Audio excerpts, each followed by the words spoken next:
All right. Welcome back to another episode of the Schoolwide Podcast. I have got a great guest with me today, Seb here. And Seb, how are you today? I'm great. Thank you for having me, Frankie. You're the best. I'm good. How are you? Seb, okay, what is your last name? I just realized you just put Seb. Is it important to know your last name or is that just like, who cares, right? It's just Seb. Yeah, I mean, my last name's Terry, Okay, but great. it'd be weird if you just called me that the whole time. Right? Yeah. So, Terry, how are you? Um, so Seb, you're from Australia, right? Yes, I am. I'm from Sydney, Australia, living in LA currently. Living in LA and obviously supporting our United States cause. I see you got the flag in the background. Yeah, there it is. That was a gift. I when I first got over here, I helped a lady. We do a few helping projects with the stuff that I do, and we helped a lady, and she actually gave that to me afterwards, and I found it quite meaningful. So up on the wall it went. I love it. Yeah, I was like, "Wait a second, I thought you were." Well, first I thought you were South African, then I was like, "Wait, no, you're Australian." And Unbelievable. I always feel like it's an unfair advantage when guys like you, because Seb and I met each other, from being both keynote speakers and thought leaders, and you're an author too, right? Yes, I am. Yeah, so we're both authors, all that. You get to a point when you start meeting some of these people where it's like, yeah, books. We just kind of had to do all that stuff. But anyway, I met Sab and it was one of those deals where I every time I meet somebody in our space that has an accent, I'm like, it's not a fair advantage. You know what I'm saying? Like, you guys are just cooler. I feel like it's just like, oh, he's got an accent. That's like a level up by itself. Like, you don't have to like work as hard because it's like, man, look how cool this guy is just with the accent. Did I tell you that already? No, you didn't. But you know what's Yeah. interesting? I gave a talk once, and there was feedback from the clients, and some of the feedback was we didn't understand anything he said. And not the concepts, like literally the words they didn't understand. Yeah, the words, which I found surprising. That's never. It was just one event once in the middle of Oh America my somewhere. god. So, yeah, but that doesn't happen for any So potential agents out there. That doesn't happen often. that's right, that's right. Yeah. Yeah, if anybody's listening, not that anybody would be, but, Yeah. so yeah, so Middle America, you kinda tone down the accent, is that what it is? You kinda do like Colin, what's that guy? Colin not Farrell, huh? Is Colin Colin Farrell an Firth. actor? Colin Colin. who's the guy that is an actor in Yeah, I feel like he's he got is this like an strong Irish. Irish. Yeah, he's got this Yeah, strong Irish, but we didn't even know that till we, like, been watching him for 8 years, something yeah, like that, you know? yeah. Yes, I just stick to my accent usually. It's super easy to do, and 7% of the room understands it. Right? Okay, so when did you get to the States? Frankie, that is none of your business. No, Okay, got you. Hey, look, hey, however private you wanna be, look, this is your call. I got I don't know. I think like 6 years ago, something like that. I'm all for with timelines. I think between 6 and 8. Okay. Yeah. And was it because you thought that the women here were more beautiful, or what was the main thing? No, no.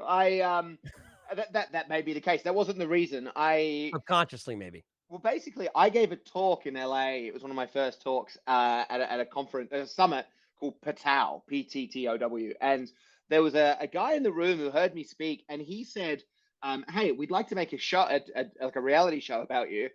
And I thought, "Oh, America's so funny," and I didn't Yes. think he was serious. So I flew back home, and then I got asked to speak at the same conference the next year. And the guy was in the audience again. He's like, "Dude, what happened to you? I was serious." So I ended up saying yes, and we made a show. So I ended up moving to LA to film a show, and then I really liked it here, and I thought I'll stay. So I have. Don't tell Wait, is anyone. that how you met Ben? Was through, Ben. like, that network? Ben Nemton? Oh, Ben. Isn't that one of your buddies? I thought you said Ben. Yeah, Ben. I did meet Ben. Yeah, so we can't Um, understand each other's accents. I'll do subtitles, when we do you the find final cut. you find my accent hard. Try and talk to Ben. I mean, not only is he boring, but he's Canadian. Oh my god. Yes, I thought the same thing. Okay, anyway, so what was the name of the show? 100 things. Oh, For the that's okay, so that well, was the namesake. yeah, we haven't covered any of this yet for people. The people listening are probably like, what is this guy talking? I have a list of 100 things I'm trying to do to be happier in life, and Look, the if show people was called. care about where we came from, they can Google us, okay? Yeah, But this is more of a show of, hey, let's learn some stuff, huh? yeah. Okay, so the 100 things that became your book, that became your talk, that became your brand, and now, was a show. Did you do all 100 things on the show? No, the show was about me helping people. I would help people with their goals. Ah. So yeah, it was epic. It was really fun. What? And how many seasons did you do? Just the one or? We did one. We did 26 episodes. It was put on this thing called Oh gosh, Go back when they 90. did 26 episode shows. Well, yeah, it was. They were all short episodes. It was an online show, and it went on this channel or this thing called Go 90, which very quickly got acquired and then, like, I don't know, disappeared basically. So it was actually a really interesting experience. I got paid to be a host of my own show. It was absurd. I would have done it for free. It was 6 months of filming all through the US, into Europe, helping people with these incredible. We helped a guy race his dream car around the Formula One track in Belgium. I mean, it just went on and on and on. We did all these really cool. We danced. A girl wanted to dance on stage at the Moulin Rouge, so we took her there and surprised her. A girl sang opera in an opera hall in Strasbourg. It was so ridiculous. I went skydiving with a 90-year-old granny whose dream was to go sky. We did all this stuff, and Oh, then so all that footage that you have of doing all that stuff was from the show? yeah, A lot of that, it. Yeah, yeah. I mean, you're tons of still it. doing a lot of stuff, obviously. Yeah, but no one saw the show, which was the funny part. So it's a great experience, and but no one saw the show. No one saw Again. the show, right? So have you ever thought about repurposing the show? Yes, yeah. I actually, yeah. Since I started my story of 100 things like 15 years ago, I didn't. It was just for me. I didn't think anyone would know about it, you know. Um, but along the way, people have come and sort of filmed various bits and pieces. So like Discovery Channel or ESPN, or it's been very bizarre.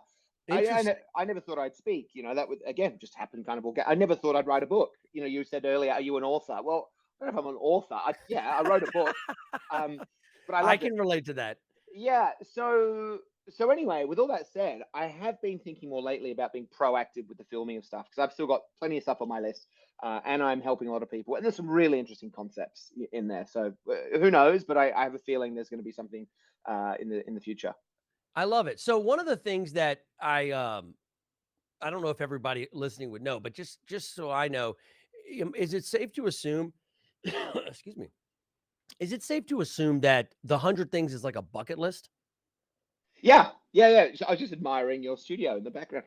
Yeah, Yes, you it's notice how I did that on the chill? Like yeah, super chill, just switched up to another angle, not a yeah. big deal. I can't wait to see you try and switch back without us seeing you do it. That's going to be interesting. Oh yeah, no, you when you least expect it, when you're deep thinking about something, it'll happen, Yeah. and you won't even realize that happened, and you'll be seeing me straight Yeah. on. You really have to get dressed for these things. Look, I mean, that's the full Look, vision. this is my uniform, so it's just like super easy. Like they always said that, like just grab a uniform. My wife is so tired of seeing this outfit because I've been just wearing it every day for 4 years. She's convinced that I need like a paid what do you call those stylist. Oh, And the thing is, I know how to dress. I just like to wear this because it's super simple, easy, and it's like, okay, cool. It's black. You can't go wrong. It's a black t-shirt, black jacket, but it's yeah. actually not as hard to put on. It's a because there's a t-shirt involved. There's cowboy boots. It's the same every time. Cowboy boots. Can you show Yeah, yeah, me? yeah. Oh yeah, yeah, yeah. I got the cowboy boots. Let's see what we got here. Yeah, Wow. Look at those yeah. things. So there's a whole story with that. So I have a lot of cowboy boots. My inner child was a cowboy, astronaut, Mm, inventor, TV preacher. Now, it took me years to kind of figure out wow. everything I just told you, but Yeah. turns out when I was 5, I wanted to be all 4 of those things at once. So you can imagine how Tricky. quote weird that would be, right? And Yeah. I'm big into the weird stuff and love your weird and all that. And it all kind of stems from this idea that like when I was a kid, I was you know, I didn't think of myself as a weird kid until other kids and teachers told me I was. Right. And Yes. that's kind of a lot of our stories, right? Whether you call it bullying or whatever, or society. At the end of the day, at 5 or 6 is this like raw um essence, if you will, of who we are, this original kind of DNA before we start getting into this like convergent type thinking, right? And Hmm. it's interesting because I know one of your big things is obviously authenticity, which we aligned on, but also passion.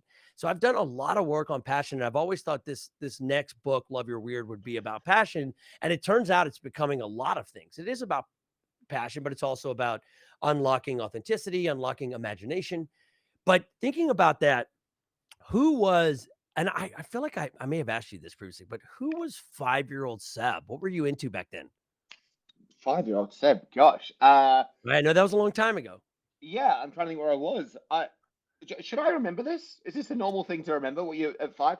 Well, Not hang on on. the spot, not on the spot. It takes yeah, take a minute and think about it. Well, I was born in Australia, and then I went to Norway for a couple of years. Okay. And then I don't remember this, but apparently I started speaking Norwegian. My dad didn't like that for some reason, so he moved us to England. So I just got to England at 5. Just because you spoke Norwegian, y'all moved? Yeah, it's a weird one. Yeah. So so I got to England when I was 5, and I quickly got a job as a banker. No, I don't know. I think who was I when I was 5? I Think got no about it, idea. think about it. Dude, I Not who you honestly were, just what were you into? What were you into? uh hang on, what were you doing at 5? What I can't Okay, remember. what was I doing at 5? Okay, great. I was taking everything in the house apart, trying to recreate and invent stuff. Oh, I was trying to be a cowboy, dressed up as a cowboy, riding horses. I would literally watch these TV preachers from the 80s on TV and then try to be a preacher, like, you know, those little, the putt-putt golf like things where you can write your score? yeah. I would use that as a pulpit. I was like trying to create Wow. a spaceship on the second floor and push my brother out of the window, my younger brother, who was my navigator, to see if it would fly. So I was up to all kinds of crazy shit. Well, So I was very boring in comparison. I mean, I can't even A, I can't remember. B, I think my sister was born around when I was 4 or 5. So I was probably annoying her in a similar way. I did had you a play pretty make believe? What did you ever pretend play? Yeah, I did. Yeah, but yeah, yes. It could I be just six, it could be seven, just in that area. uh, What's the first thing you made believe? Come on. I'm the What do you worst remember? podcast guest ever. Okay, I do remember playing Make Believe. Worst What I do podcast. remember, I don't know, I don't think it was 5, but I remember hosting my own radio show on like we had this Okay. big stereo, and Thank you. I would film. Yeah, finally we got there. I would Jesus. film I record myself hosting a show, and I actually listened to a tape a while ago. I guess I found it somewhere in a Come on. family heirloom, and it was like I would literally make up songs and be like, okay, welcome back everyone. Just in, we've got the newest song and I would sing a song, and it was maybe every kid has that. I don't know if that necessarily means like, well, of course you always wanted to be an entertainer or someone, but yeah, I remember doing that. I remember But playing. think about it. Think about okay, let's talk about what's the most boring job you've had? And again, I probably should have sent you these questions, but I'm Oh thinking of them as I go. no, What's the I most like boring it. job you had? The worst job I've ever had ever was in Australia. There's a rugby league team called the Manly Sea Eagles, and I worked at the Manly Sea Eagles. What do you call it? Like their The club basically. Manly Sea Eagles was the name? Manly is the name of the beach town I'm from. Oh, Yeah. Oh I'm yeah, thinking it the wasn't like Manly Sea yeah, Eagles. not as in like I'm the like, who thought of that masculine. name? Yeah, Oh oh my look at that god. switch. Yeah, You the see how it's Manly just Sea. happening? You didn't it's like, whoa. Yeah, and so do you have foot pedals for that switch, or are you doing that No, on the no, no, thing? no. I actually have all kinds of buttons and stuff, but I've actually defaulted back to like it's actually my mouse doing it. Okay. But Are I you do ever have I've bought all kinds of devices so oh, that in the past have done it. It's yeah, ridiculous. it's a well-trained mouse. So I was at the Manly Sea Eagles. I was the greeter. So I would like greet people on the way in. It was the worst job I've ever had in my life, and the management was awful. For anyone listening, sorry. Yeah. Anyway, to answer your If question, I would awful love job. to see if we get a negative review from the Manly Sea Eagles as a result of what you just said. But anyway, Yeah. so anyway, so think about that, right? Think Yes. about how passionate were you about the Manly Sea Eagle job as a greeter? Oh my God, zero. Like it was horrible. 0. It was horrible. There you Yeah. go. A 0 out of 10. Mm. And how passionate were you up when you made that TV show out of 10? Oh yeah, 11. Yeah. 11 out of 10. Okay, so all right, so you've already proven this model. You may not have realized you proved it. But when you did the TV show, you were loving your weird. Because what was weird was a 5-year-old trying to make a radio show. That's Mm. weird. Yeah. That's not normal. Mm-hmm. Everybody has a story like that. Now, you don't think of it initially because it's like, oh, yeah, it's just kids being kids. But what if I told you that I've realized from my own experience and tons of other people and now research, science, and all kinds of other bullshit that there's a lot more to that than we think. There's a lot more to that weird kid than we think as far as think about people that aren't in the space we're in. Like you and I are, I'm going to say, oh, we're okay with being weird. Oh, yeah. I think I can confidently say that. We're okay with being weird, and as a result, we're doing things that we love, we're passionate about what we do, and we're not stuck. And we may go through moments where we're like, "Man," we sit through some sorta master class, and we're like, "What the hell is this guy saying?" But Hmm. besides that, we're not usually that stuck, and if we are stuck, we're not gonna stay stuck. But Yeah. there's a lot of people that are stuck. There's a lot of people that are stuck right now, a lot of people that would identify as not being passionate, and I obviously, you meet a lot of these people on your journey because passion's a big part of what you get brought in to unlock, and so I'm in this I just basically think, and believe that going back and exploring that inner kid is an unlock to the passion as an adult. Because if you think about it, a lot of people you talk to, if they can figure that out, they're like, man, am I even remotely doing that now Mm. in Mm. my life? And when you start to look at that, it's like, and you might not be able to just run out and start, being a construction worker or whatever you like to play when you were a kid. But there might be something that you can introduce into your world, and maybe it starts as a hobby Mm. that can start to bring that out because, again, you know that our existence, our passion, and all those things, it's all one, so it gets weird when you think about companies or you think about organizations and employees that are like, "Man, I'm kind of living my manly ego greeter life right now. Like, how do I break out of this?" And most people that hire us aren't actually looking for us to tell people to quit. That's the other thing. That's always the hard thing. Like, if it was up to me and Seb, it'd just be like, "Yeah, quit your job, go surfing, and, like, go meet Seb in No, LA, and, like, within no, 2 weeks, you'll be good no. to go." No, no, no. I definitely. I mean, there's so much to. I want to say. One thing is, I think you can find passion and enjoyment in the things that you do that don't necessarily have to be the most exciting things in the world to others. But I think you Absolutely. can. And but the other thing is, I think as kids, and I'm just thinking out loud here, so this may not make too much sense, but as kids, you're sort of unbridled. You're untethered to any sense of That's it. framework or where you're going, and you have these sort of superpowers, if you will, including curiosity and naivety.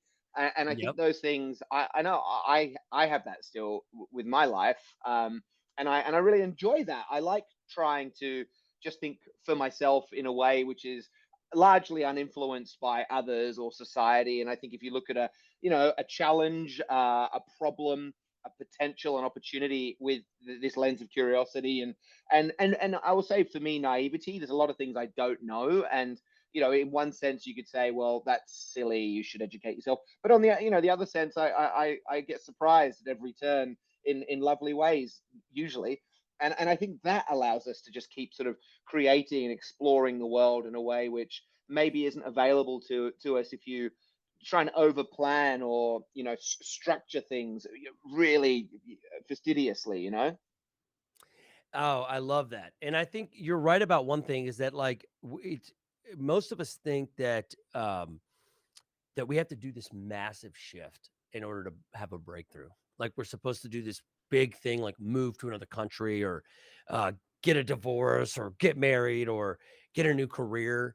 And the fact is that that's not actually the real gold in life. It's really looking at the how do I make the mundane matter more? And how do I find passion in what I'm doing? Because then stuff can be born out of that, as opposed to it always being these like rigid forks in the road or shifts.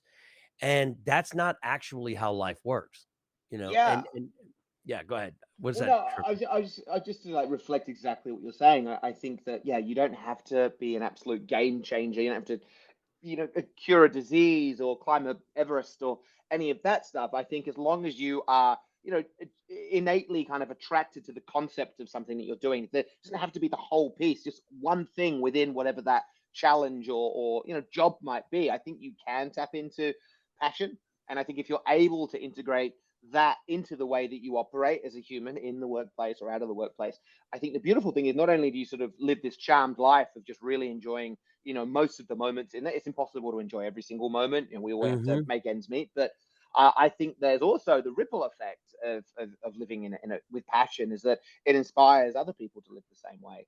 I can certainly say through doing what I do, because I'm out there trying to achieve these goals from my quote unquote bucket list. Other people think, oh, geez, if he can do it, so can I. And there's been That's this right. incredible ripple effect where people around the world are sending me their lists and achieving their biggest goals and helping each other out. And it's funny. I think about this a lot. And this might completely bore you and anyone listening, but like we're such social creatures, and we absolutely have effect on people around us. Now, if I yawn, the chances are you will yawn like straight after. Yeah. If I laugh uncontrollably, you will laugh at me probably, but you will laugh. If I cry, your empathy will allow you to feel that too, and you'll feel sad, and perhaps you'll cry. And in the same way, if you act with passion, so too do other people around you. We're just, yeah, we're social creatures. We have affectance on those people around us, and knowing that, I think it's really important to be able to live in a way in which you would like to affect other people positively. If you think about what effect would you like to have on the closest people to you, your children, your family, your friends, your colleagues, perhaps. If it's a positive one, the key to be able to do that is to make sure you live in a way which is uplifting to them. So yeah, I like to think about that.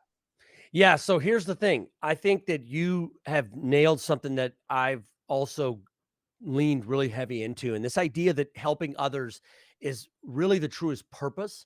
So if you take your passion, so I have this belief that your passion is kind of the direction that we're going to go. Like, what are you passionate about? So maybe I'm passionate about working with animals, right? But taking that passion for working with animals and allowing that to be something where I'm constantly applying this concept of how do I help others with that passion. I believe when you put those two together, purpose and passion, that's when you create a true, extraordinary existence. Because what happens is if you do that right, first of all, you're going to get paid.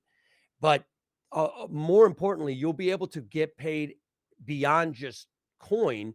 You'll be able to get paid in this other currency that money can't buy, that everybody is looking for, right? And it's I think that the reason why people, if you yawn, I yawn, and the this, maybe call it a feedback loop, or this loop of how people interact, is because we are all one to begin with, right? We Mm. are all one. We're one race. We're one earth. We're one universe. It all ripples. The ripple effects matter because we're all connected. Whether you believe that or not, it is science. And so, when you start to recognize that and live in accordance with that truth, that science, that fact, things start to change for people. And you hear it over and over again. What I love is talking to you here today, right? I could talk to other people that have had similar experiences, and we didn't plan this. Clearly, we didn't even go over the questions, but but the fact is that when two people from two different countries have had the same experience, that is truth, right? And you see those things. That's like what's so beautiful about life. And I know that for me, that's why I love sharing it with keynotes, because when you're able to connect with a large group of people all at the same time, that is a powerful force. It's why people love community. It's why people gather for religions and all of those different pieces. And there's a reason why that feels so strong. And it's a catalyst for things, is because we're all one you know so I think it's interesting that you're talking about that, because I believe everyone's purpose is to help others with their passion.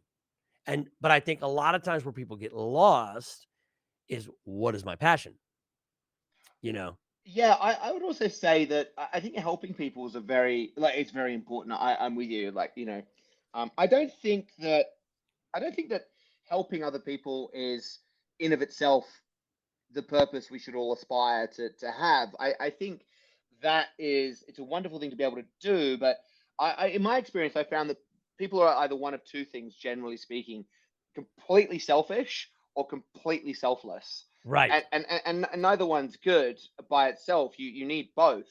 And Yes, and I think it's that classic like analogy they'll say on a plane. In case of an emergency, put your oxygen mask on first before that's helping right. others. So I think you've got to. I don't think that people should be, shot out of a cannon with the sole purpose of, hey, go and impact the world. Right. That's a lovely thing, but it's Right. more a byproduct of changing yourself, or being yourself. Um, so I think both. Yeah, because I think so many people talk about what's your purpose here on Earth, and it's such That's a right. daunting question. I mean, I don't know how to answer that. What I do know though is it's good to be yourself, and I think the journey, instead of trying to identify and define what an overarching But don't you purpose think is. that is your purpose? What's that? To be yourself. Yeah. So yeah, I would argue, yeah, you're Yes. right.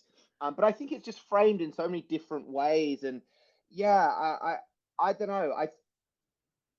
I mean, look, I'm trying my best to make sense of the All right, let world me and ask all. let me ask you a question. All right. I love your I love what you just said about selfish because I'm on the selfish spectrum, Yeah. just so you know.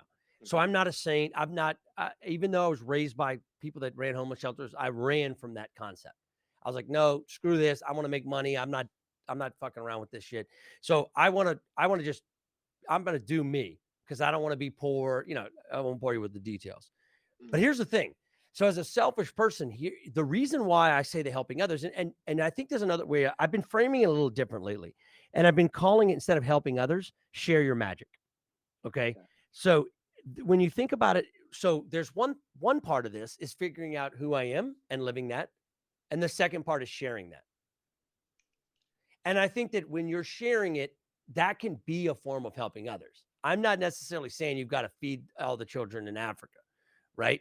What I'm saying is that there's a fabric of the universe, right? And when we share our magic, to your point, who I am and living that authentic self is my purpose. When I share that, something happens. It's the same thing that you're saying. We're just saying it in different words. But Yeah. ultimately, what you're saying is that if I'm passionate, I'm myself, I'm authentic, and then I'm passionate, it creates passion in others. And Uh, ultimately, when people are passionate, they feel fulfilled. Is that the Yeah, thesis? I 100%. And I think if you're able to create like a like-minded community or space for that to happen, so I think whether that's your family or your friendship circle That's right. or That's your right. workspace, if everyone's allowed and it's encouraged to, hey, focus on yourself and make sure you're 100%. whatever you do, you're consistently on the path of being a better version of yourself or learning and Yes. growing, and Yes. we all do it together. And you're And around other people that are thinking that are doing the same thing. Yes, that is the community. yes. So one other thing I want to get your input on is this idea of selfish. Do you find that when you are sharing your magic or you are like doing something that's not just about you, right? And it could just be sharing your passion. Don't you find that that brings a certain level of pleasure or fulfillment back to you?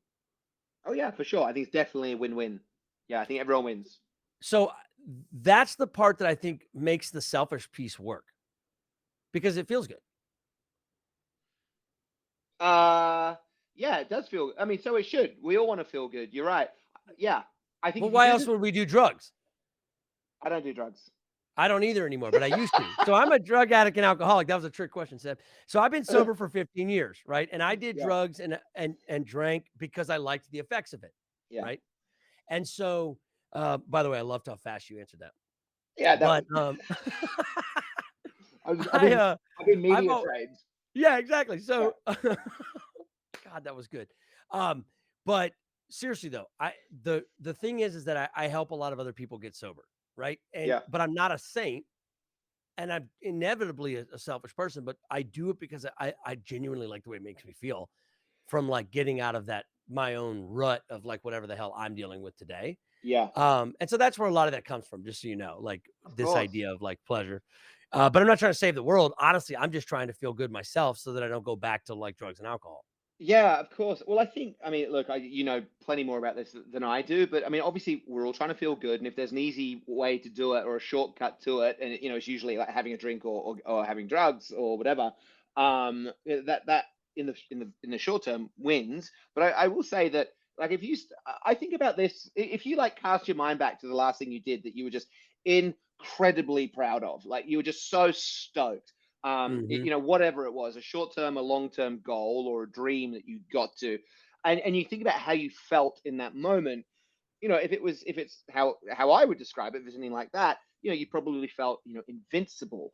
You just felt alive. You felt, to, Yes. to use your word, you probably felt like you were living on purpose, and that feeling you can get every single day by just having meaningful goals and taking steps towards doing that.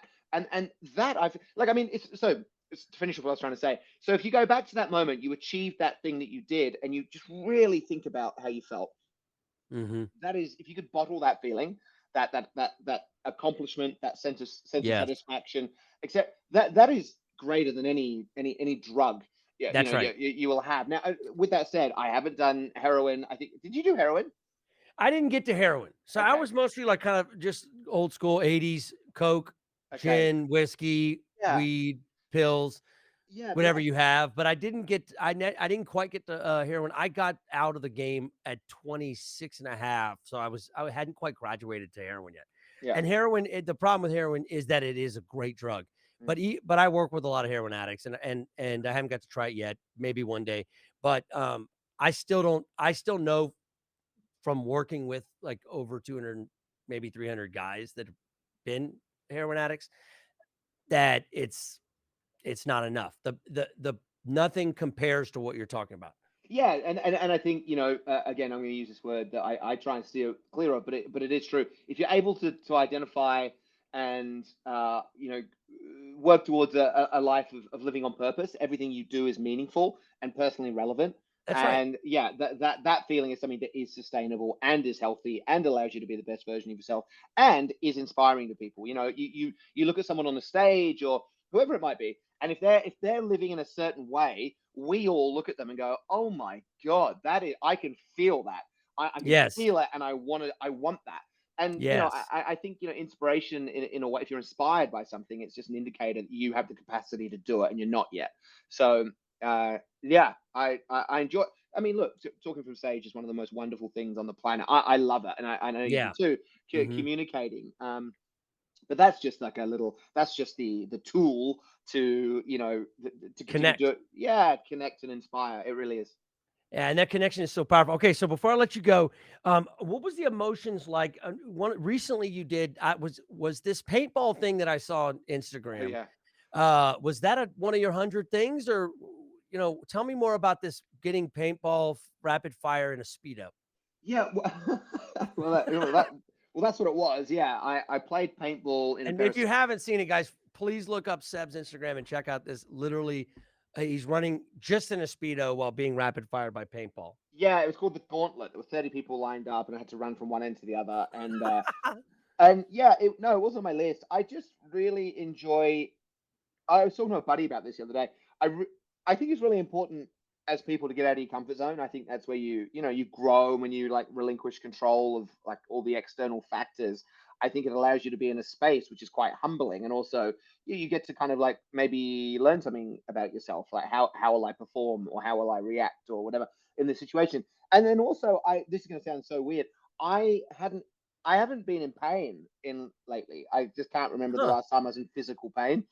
And anyway, for all those reasons, it was actually a summit, like a conference I was at, and one of the activities was to go paintballing. And then I just thought I'm gonna wear a pair of speedos because that will be that. Yeah, that's Okay, odd. wait. You were at a conference. Were you one of the speakers?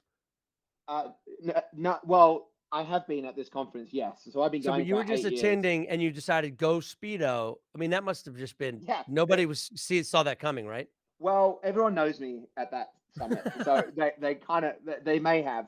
There were some people who were Okay. surprised. Yeah, so I've been going for 8 years. I was a speaker, and then I ended up doing a little workshop stuff, and then I've just become part of the fabric there, and I love it. It's really fun. And but yeah, so I did that, and halfway, if anyone watches the video, you'll notice that halfway through, I am in a lot of pain, getting just pelted relentlessly, and Yeah. I take I deviate from course and hide behind a building just to stop the pain. But no, it wasn't on my list, but it made me feel alive. And we all get there in different ways, and maybe that's a bit of a quirkier way to do it than most would Interesting. choose. Yeah, most people But do the ice plunge, but you just let 30 yeah, people rapid fire at you half naked with I, I, paintballs. I am bruised still, by the way. If I was to like take my shirt off, Yeah. I'm covered. Yeah. Wow, that does not surprise me. Well, this was fun. Did you enjoy this at all? Thank you, Frankie. It's great to connect with you. And we not that we spoke about it on the podcast, but I'm so glad that you're out there spreading the message of embracing the weird or your weird. It's great to hear because we're all weird, and I think we should be brave That's enough to right. be that. I love it. Well, that's great. And if people want to find you, obviously Instagram, you can find the paintball wizard, but where else do we find you? Do you have like a website? Yeah, sebastianterry.com. Okay. And Perfect. Instagram is seb100 things. Yeah, Mate, Yeah, really, really great catching up with you. SebTakesAmerica.com. Did you buy that domain yet? I feel like I should buy that one. Yeah, exactly, Seb mate. Takes America. Loving the flag, love the surfboard. This was awesome, Seb. Guys, until next time, this has been the School of Why podcast. Looking forward to talking to you again soon.